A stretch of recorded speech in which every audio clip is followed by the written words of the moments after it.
What is up, guys? We're back at it again. So we've made a very good progress, at least in my words, very good progress on this car. The engine is in and it's looking great. So now it's really, as we mentioned on the last video, just put in the little pieces together.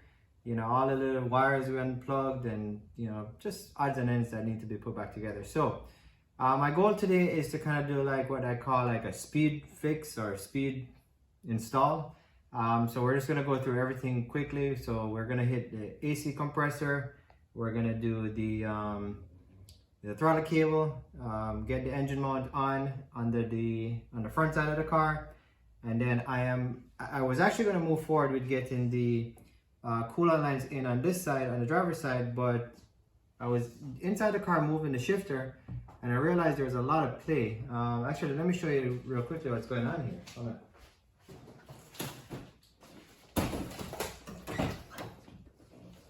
So if you come over to the the interior of the vehicle, you're gonna see, look at this shifter right here.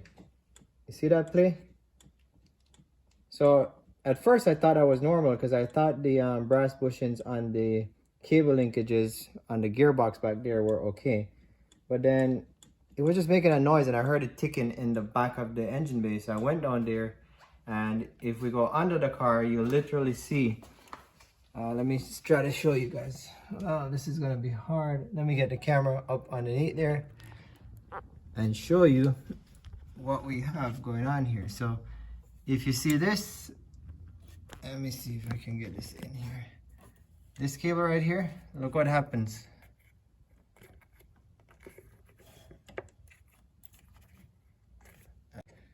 Okay, so if you look, see this play right here? That's what's making it just really move freely from inside the car. So inside here is a bearing, and there's a lot of videos on people who replace these, but essentially this bearing is worn. So instead of it being round, it's like an oval shape. So there's a lot of play. So I ordered the parts online, but they're not here yet, so they should get here. So next video, you'll probably see me do the install on this. I'm gonna replace the bushings in here and the bushings in here with what they call the spherical bearing kit, which should make that shifter nice and tight and give you more of a positive feel. So that's one thing. So basically, because of this, I'm not gonna do anything on the top of the engine because I wanna have room to work, not from both from the top and the bottom, to get this thing out. And it shouldn't be hard, but again, it's better to have more room to work with than nothing at all. So that's coming up, and then once we get this done, then we'll get the coolant line here installed. We'll get the top lines, everything installed on the driver's side, and then it's just a matter of getting the subframe up and moving everything, keep moving with the progress to get this thing started. All right, so we're gonna jump right on the AC lines here. So we're gonna get those back in. So everything is in place over there, but I was just gonna connect them, and then I said, you know what? I had replaced this AC about a year ago, and you know, the fact that I pulled the lines, I figured I'd just replace the O-ring. So what I have over here on the back, I went out and I got this kit.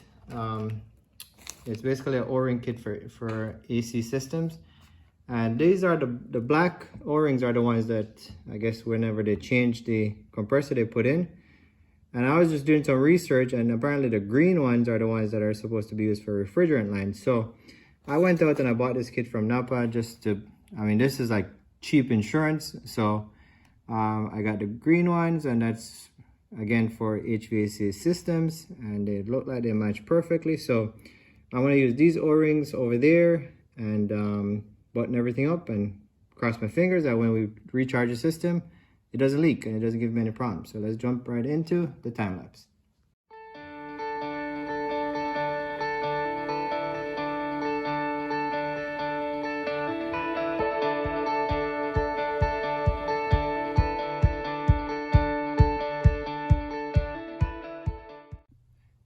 All right, so we got the AC lines on. So those two bolts with the O-rings put in. Fingers crossed it doesn't leak once we put it back, the freon back in the system. But I mean, it seemed pretty tight. So hey, all we can do is put it on and tighten it up. And I don't know what else the AC guy would do, but that's done. So next we're gonna do is the throttle cable. So this kit came from TCS, and basically it's a shorter cable to the one that comes on the 5S. So I think this was like 20 bucks or something like that. So it's worth just getting this instead of trying to mess with the 5S one. So we're gonna get this on. We're gonna connect it to the original box that had the cable that came in and the cruise control cable that was deleted. And we're gonna run it here to the throttle in the throttle body right here. So let's jump right on this and let's time lapse again.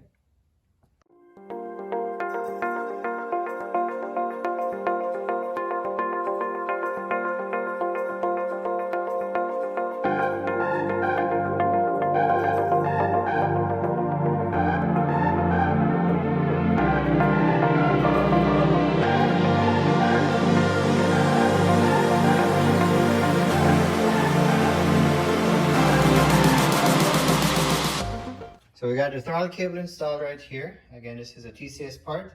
So we're gonna show you how this works. So as you can see right here, there's not much slack on the cable. So I didn't want it too tight nor too slack. And if we look at the throttle plate, you see fully closed right there. So now we're gonna hit the gas. And there we go, wide open, release, and it closes. So we're gonna do that one more time so you see how that works. Open and release, and if you look, you're gonna see right here everything is nice and tight, so not much slack. So once we hit that throttle, this thing should be giving us the gas we need. So all that's left for here is just to put this cover on. So we're gonna get the cover on and tidy this up, and then it should look OEM. Alright, so it's time for shiny intercooler pipe. So looking nice and fresh. So this is gonna be like a mock-up because I'm pretty sure, I mean, I gotta get the engine bolted down and in its proper position with the subframe on and everything. So we might have to tweak the intercooler pipes a little bit, but I just wanted to mock this up just to kind of see how this is gonna look and set it up. So once it's time to crank this engine up, we just put these on and everything is set, easy to go in. So I secure the clamps on this side and this side.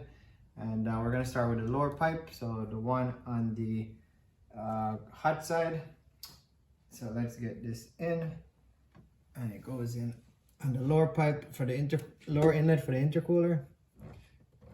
We'll just slide that in, and then we're gonna get this one on. So as you can see, I don't have the clamps on yet because again, this is just a mock-up. So we're gonna see how this goes. And see what I was talking about, how close that is to the oil dipstick. So I'm hoping this is gonna clear and clear okay. So I'm gonna put something between this,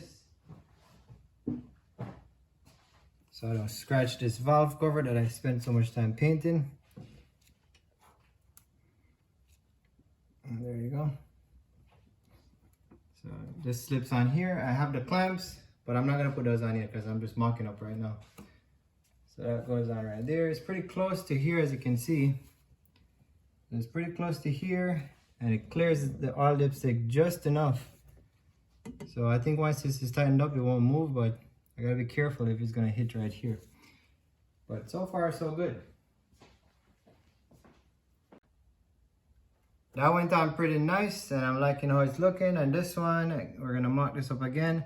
Now remember that throttle cable that I was saying wasn't gonna clear this too well, so I'd bend this bracket out a little bit. I turned it anti-clockwise, just gonna twist it like this direction, so it would give me some clearance for this pipe.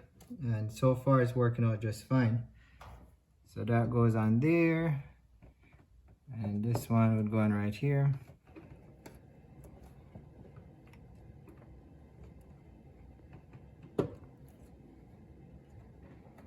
So this is gonna look something like that. So all the thing left to do is kind of shine them up and make them look nice and polished.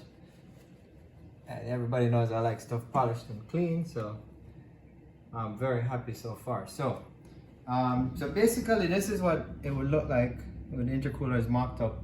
Intercooler pipe's mocked up. Gotta get the clamp on here, gotta get the clamp on there, but you know, again, I know with these things, until you're ready to crank the engine, you might find something you gotta figure out. So I'm not gonna tighten this down until I get the subframe up and transmission fluid, all the fluids change and everything. Because even just to change the oil, like we gotta get this dipstick and play around with it. So it's probably easier to change oil with the intercooler pipe. So anyway, so but I wanted to make sure I have a plan as to how everything is gonna fit, and so far I'm liking everything. So if we kind of review from right here of the engine on the top where the intercooler pipes go, AC compressor is done, throttle cable is done, the brake booster line is in, and the ground strap is in on this side. So there's really nothing much left on this side of the engine to do. So if we move over to the driver's side, the only thing, honestly, we got the charcoal canister put in, so that was pretty easy. Just bolt that back up. I took the vacuum source and I ran it to right here. So it's coming off of the Gen 5 right here. So this is where I took the vacuum source for the charcoal canister. Everything else is connected to the OEM lines. So it's really just to get the radiator hoses on this side and the fuel line connected, and change the fluids and put the subframe and start this thing. So, you know, small update for today. I mean, this is not a lot of work. This is just weekend, relax, chill mode. You just kind of go with the flow and watch it all come together. So right now, I think I'm gonna put on the water line on this side, the lower water line, and that might be a challenge to get on video, but I'll try. And let's get to that one right now. All right, so we're back under the car now, and on the home stretch for today's video, at least. So I'm trying to get this radiator hose on the passenger side, and as I mentioned in the intercooler install we just did, don't tighten everything up, because you never know, like you get all these curveballs thrown at you. So I'm just realizing now I'm gonna have to take the hot side intercooler pipe out again, because I literally can't get enough clearance to get the top part here on the water outlet on the engine. So I'm just gonna end up getting this done off camera, because honestly the space is so tight under here, you're not gonna be able to see much. So I'll just show you real quickly though. Hopefully you can see what it looks like from under here. But if you look, you'll see this hose basically goes right about there. You can barely see it. Yeah, it's gonna be hard to see, but right there, and it comes down and it goes right onto this hose right here. So right here. So that's what we're gonna do.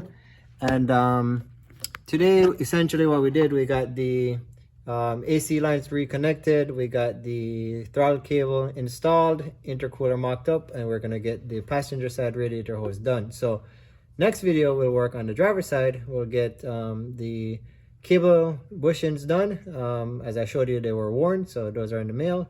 We'll get those done. We'll get the other radiator line done, and basically the intake fuel line on that side finished up. And then after that, we change all the fluids, and it's time to crank this bad boy, right? And actually, one more thing, we got to get the subframe on and the suspension on and everything. So there's still quite a few videos before, I think I can crank this thing, but you know, hey, it's moving along. Like I told you, there was no rush to get this car finished. It's really just, you know, day by day, step by step, and hopefully you guys enjoy that. So thank you all for subscribing, and I'll catch you on the next one.